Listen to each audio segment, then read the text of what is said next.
नमस्कार, प्रखर राजपूत को देख रहे हैं आप। आज तारीख 10 जुलाई साल 2026 और इजराइल, फिलिस्तीन, लेबनान, पाकिस्तान, भारत समेत पूरी दुनिया की खबरों के साथ एक बार फिर से आपके सामने हाजिर हुआ हूं। दोस्तों, इस वीडियो में हम आपको बताएंगे कि ईरान के अंदर अमेरिका ने जो हमला किया है, इस हमले से ईरान को कितना नुकसान पहुंचा है और साथ ही आयतुल्लाह खामनेई साहब के जनाजे पे भी क्या कोई खतरा मंडरा रहा था, क्या बड़ी सिक्योरिटी के साथ उनको सुपुर्दे खाक किया गया या फिर कोई और बात थी, यानी इतनी सिक्योरिटी का इंतजाम जो हुआ था उसके पीछे क्या वजह है। इस वीडियो में हम आपको यह भी बहुत डिटेल में बताएंगे दोस्तों। और साथ ही पहली मर्तबा ईरान में ब्लास्ट तो हुए हैं, लेकिन अमेरिका ने साफ तौर पे कहा है कि भैया ये ब्लास्ट हमने किया ही नहीं। तो फिर ईरान में ब्लास्ट करने वाला कौन है, इसके बारे में भी हम आपको बताएंगे। और साथ ही ईरान का एक नया दुश्मन फिर से फन फैला के खड़ा हो रहा है।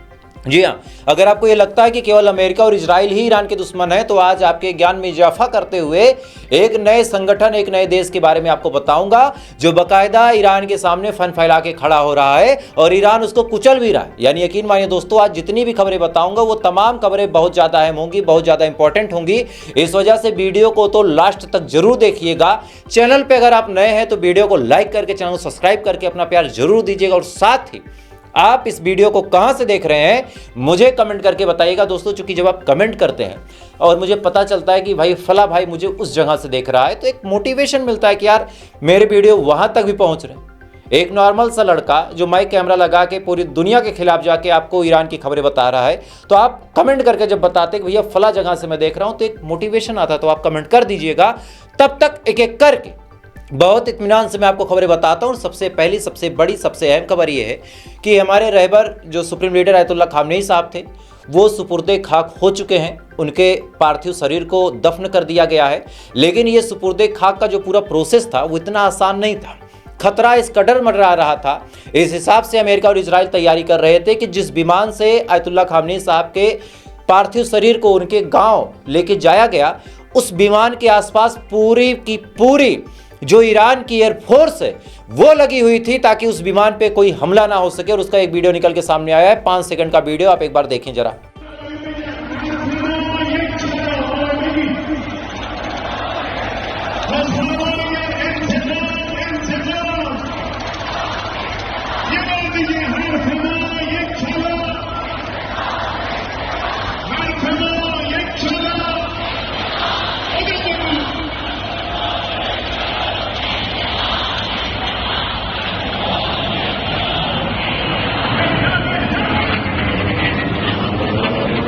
इस वीडियो में दोस्तों आप साफ तौर पे देख सकते हैं कि सुप्रीम लीडर आयतुल्लाह खामनेई साहब के पार्थिव शरीर को जब मसाद लेके जाया गया और वहां पे इमाम रजा साहब के बगल में उनको भी सुपुर्दे खाक किया गया, तो बाकायदा वहां पे फाइटर जेट ताबड़तोड़ तरीके से चौकसी कर रहे थे, क्योंकि खतरा और हमला कहीं से भी आ सकता था।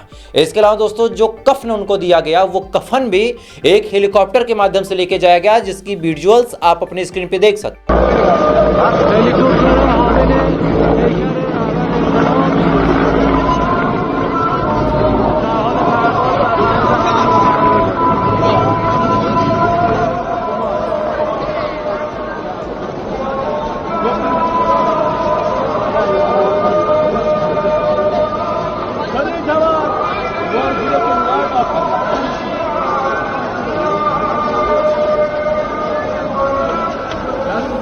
यानी इस वीडियो में तो दोस्तों ये बात साफ आपको समझ में आ गई होगी कि ईरान में सिक्योरिटी का थ्रेट था, चूंकि अमेरिका और इजराइल अपनी हरकतों से बाज नहीं आ रहे थे।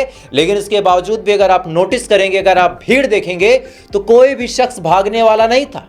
मतलब सबको पता है 170 बार 24 घंटे के अंदर, 48 घंटे के अंदर अमेरिका ने हमले किए, लेकिन इसके बावजूद भी ईरान का कोई भी नागरिक सड़क छोड़ के नहीं भागा। क्योंकि जिस देश में 170 हमले हो चुके हों, आमतौर पे लोग शेल्टर्स में चले जाते हैं, आमतौर पे लोग छुप जाते हैं। जॉर्डन की कहानी दोस्तों आपको बता रहा हूं, चूंकि आपको याद होगा मैंने कल ही आपको बताया था और आज सुबह भी बताया था कि जॉर्डन के ऊपर ईरान ने ताबड़तोड़ हमले किए और जॉर्डन के अंदर जो अमेरिका का बेस था उसको डिस्ट्रॉय कर दिया है। ऐसा दावा IRGC का है, जिसकी खबर आप स्क्रीन पे देख भी सकते हैं। लेकिन इधर जॉर्डन का कहना है कि हमारी तरफ 10 मिसाइलें दागी गई थी और हमने 10 मिसाइलों को इंटरसेप्ट कर दिया। चलिए भाई, ईरान अपनी बात बोलेगा, जॉर्डन अपनी बात बोलेगा। हम एक न्यूट्रल बेस से अगर देखें कि भाई ईरान भी हो सकता है झूठ बोल रहा हो, जॉर्डन भी हो सकता है झूठ बोल रहा हो, लेकिन अमेरिका की जो एडवाइजरी आई है उस एडवाइजरी ने अमेरिका और जॉर्डन की पूरी सच्चाई बता दी। खबर आपकी स्क्रीन पे है, आप देख सकते हैं।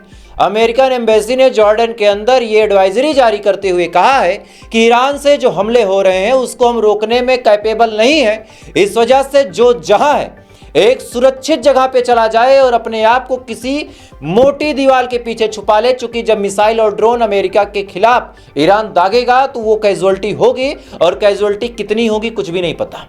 ये अमेरिकन एम्बेसी की बाकायदा एडवाइजरी है। और इधर ईरान की कहानी आप देखिए कि करोड़ों की तादाद में लोग सड़कों पे मौजूद रहे, इधर मिसाइल से हमले हो रहे थे, इधर गोले दागे जा रहे थे, बम गिराया जा रहा था, लेकिन कोई भी ऐसा शख्स नहीं था जो भाग रहा हो। तो ये होती ईमान की ताकत। बाकी कहने को तो दोनों मुस्लिम देश हैं। खैर, इधर ये तमाम चीज़ दोस्तों चली। इधर कुवैत की हेल्थ मिनिस्ट्री ने खुद अपने मुंह से एडमिट किया है कि ईरान ने जो हमला किया है उस हमले में कम से कम एक आदमी घायल हुआ है। स्क्रीन पे खबर है, आप देख सकते हैं कि कुवैत की मिनिस्ट्री ने, हेल्थ मिनिस्ट्री ने, बाकी दुनिया की बात आप हटा दें, कुवैत की हेल्थ मिनिस्ट्री ने यह बात बोली है कि एक आदमी घायल हुआ। अब हम सभी जानते हैं कि जो ऑफिशियल डाटा होता है वो एक्चुअल डाटा से बहुत घटा के बताया जाता है। भाई कहीं 100 लोग मरते हैं तो आदमी कहता है कि नहीं भाई 2-3 मरे। क्यों?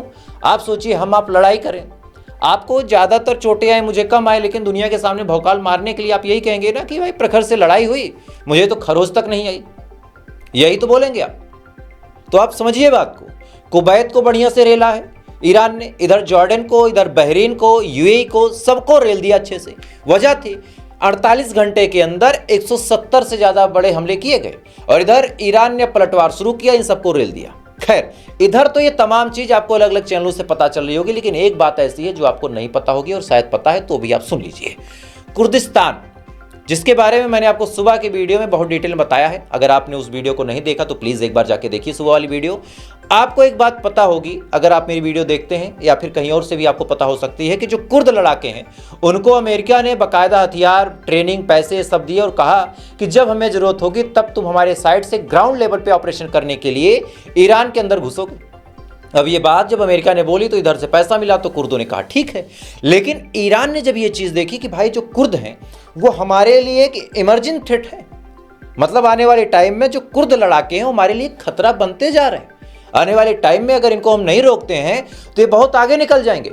इस वजह से दोस्तों खबर आपकी स्क्रीन पे आप देख सकते हैं कि इराक के अंदर जो कुर्द लड़ाकों के कैंप थे उसके ऊपर एक एक करके कम से कम दर्जनों ड्रोन ईरान ने मारे हैं, और ये ड्रोन कल से लेकर आज तक मारे गए हैं, दर्जनों ड्रोन मारे गए हैं, ताकि जो कुर्द लड़ाके हैं इससे पहले कि वो मजबूती के साथ खड़े हो सकें इनको खत्म कर दो। कर इसी दौरान दोस्तों एक अपडेट आपको और दे रहा हूं। इधर इजराइल अपने आप को बहुत नेक्स्ट लेवल पे अपग्रेड कर रहा है, क्योंकि इजराइल इसी मौके की तलाश में था कि कहीं से भी भैया परमिशन मिल जाए और परमिशन मिलने के बाद हम जंग शुरू कर सकें।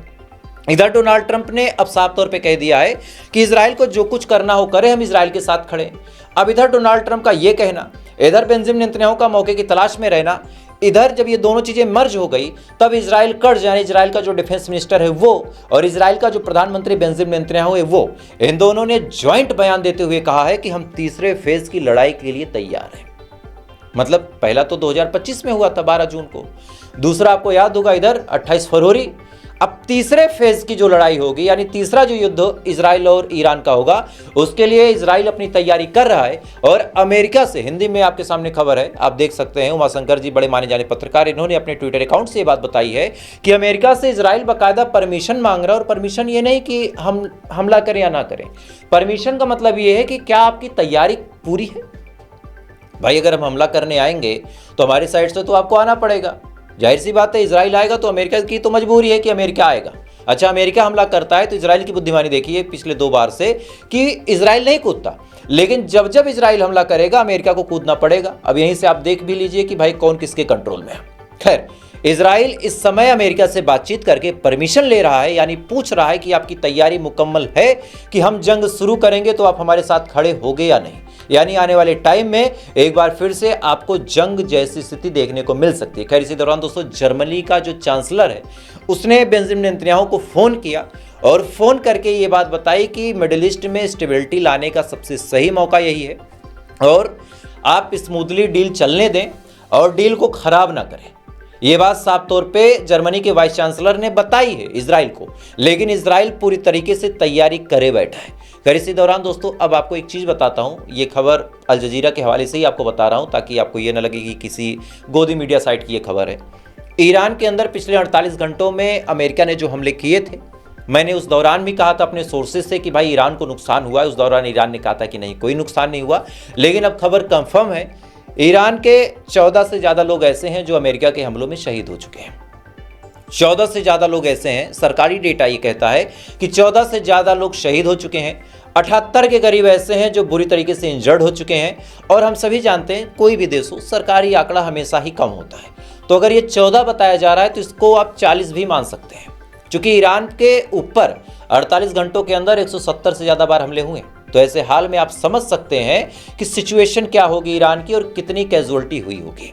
खैर, इसी दौरान दोस्तों एक बड़ी अजीबोगरीब चीज इस समय ईरान के अंदर देखने को मिल रही है। ईरान के अंदर लगातार, चाहे बुशाहर हो, चाहे नतांज हो, चाहे अलग अलग और जगह हो, तेहरान के आसपास हो, हर जगह पे ब्लास्ट हो रहा है। अचानक से ब्लास्ट हो रहा है। और इस ब्लास्ट के बारे में अल जजीरा ने अमेरिकन ऑफिशियल से बातचीत की है। खबर आपकी स्क्रीन पे आप देख सकते हैं।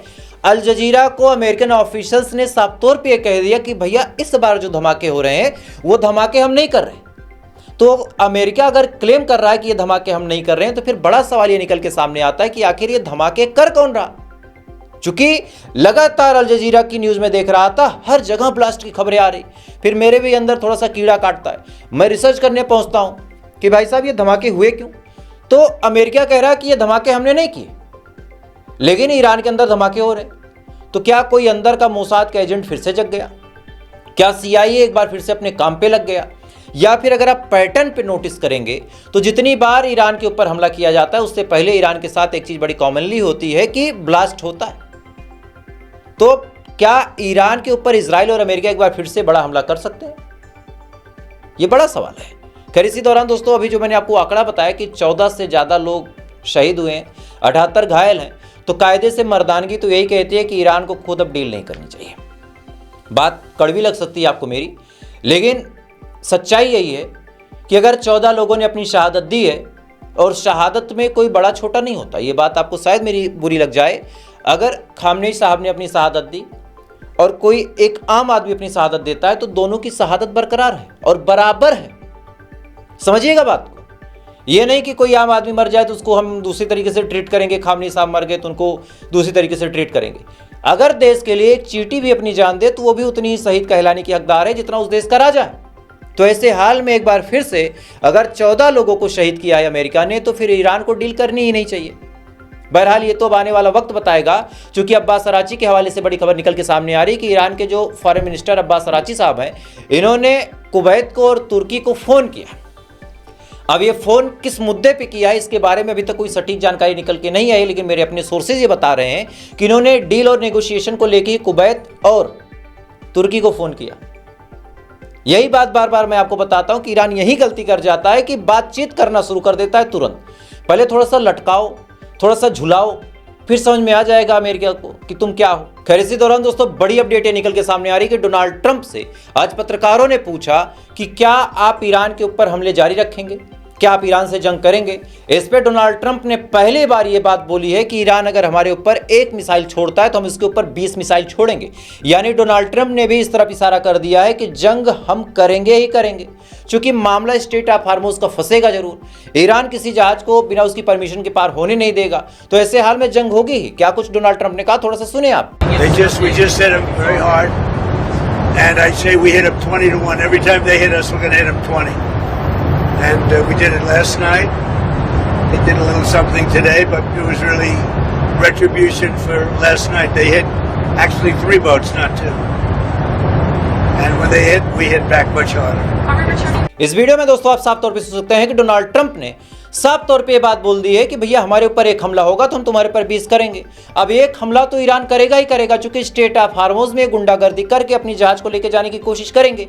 ईरान रोकेगा, एडवाइजरी देगा, साथ ये भी कहेगा कि मत जाओ, हमारी वार्निंग है, कोई नहीं सुनेगा। वार्निंग शॉट देगा, नहीं सुनेंगे तो फिर मिसाइल मारेगा, और मारेगा तो फिर इधर से अमेरिका कह ही रहा है कि हम मारेंगे। तो यही चीज मैं बार बार आपके सामने समझाना चाहता हूं, बार बार आपके सामने यही बात रखना चाहता हूं कि भाई साहब ईरान को बातचीत अभी नहीं करनी चाहिए। मैं ये नहीं कहता कि पूरी जिंदगी जंग करो, लेकिन बातचीत तब करो जब सामने वाला सेम पेज पे आ जाए, जब सामने वाला सेम पेज पे आ जाए तब बातचीत करो। जब आपका दुश्मन मजबूर होगा तब आप बातचीत करोगे तो उसका लोड पड़ेगा, अदरवाइज नहीं पड़ेगा। खैर इसी दौरान दोस्तों अमेरिकन स्टॉक मार्केट भी क्रैश हो सकता है। क्यों, मैं आपको बता दे रहा हूँ। बात यह है कि अमेरिका हथियार के लिए बहुत फेमस है, लेकिन इस समय अमेरिकन हथियार को न जाने किसकी नज़र लगी है या फिर क्या हुआ है। जरूरी थोड़ी ना कि हमारे ही वाले पनौती हो, वहाँ का भी राजा पनौती हो सकता है। तो न जाने किसकी नज़र लगी है कि भाई साहब एक इनका F-16 फाइटर जेट ग्रीस में खड़े खड़े अपने आप आग पकड़ लेता है। मतलब हमारे यहाँ की जो इलेक्ट्रिकल स्कूटियाँ होती हैं, जैसे सड़कों पे चलते चलते आग लग जाती है, सेम हाल उनके फाइटर जेट का है। वीडियो देखें आप।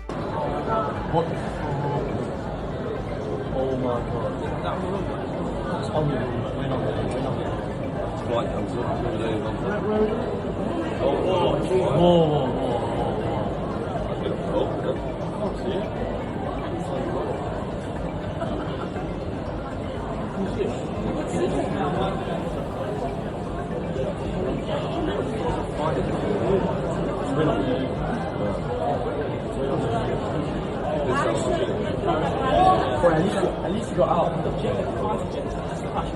Of the fight, just oh my god. Whoa.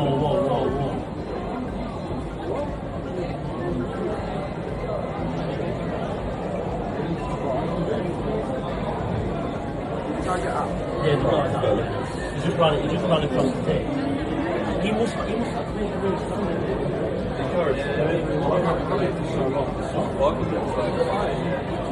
इस वीडियो में आप साफ तौर पे देख सकते हैं कि भैया खड़े खड़े जहाज जल गया। अब ऐसे हाल में जो लोग हथियार खरीदते हैं, जब राफेल के गिरने की खबर आई थी तो राफेल के स्टॉक गिर गए थे। तो इधर कहानी ये है कि जब इनके F-16 अपने आप पकड़ ले रहे हैं आग, अपने आप जल जा रहे हैं, तो इनका भी भविष्य बड़ा लंबा नहीं है, इनके भी स्टॉक गिरेंगे।